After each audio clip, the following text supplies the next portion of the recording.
How to turn off iPhone camera sound. Hi guys, in today's video I'm going to guide you that how to turn off your iPhone camera sound. So the process is very easy. You just have to follow me step by step and let's dive into the video without wasting any time. So first you have to open your settings on your iPhone and then you have to scroll down until you see this option of sounds and haptics. Choose this option.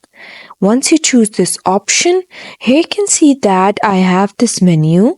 You have to scroll down to the bottom and turn off system haptics.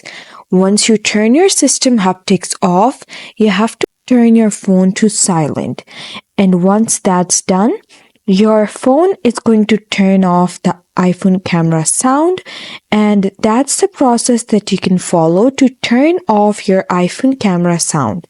I hope you found the process easy and liked my video.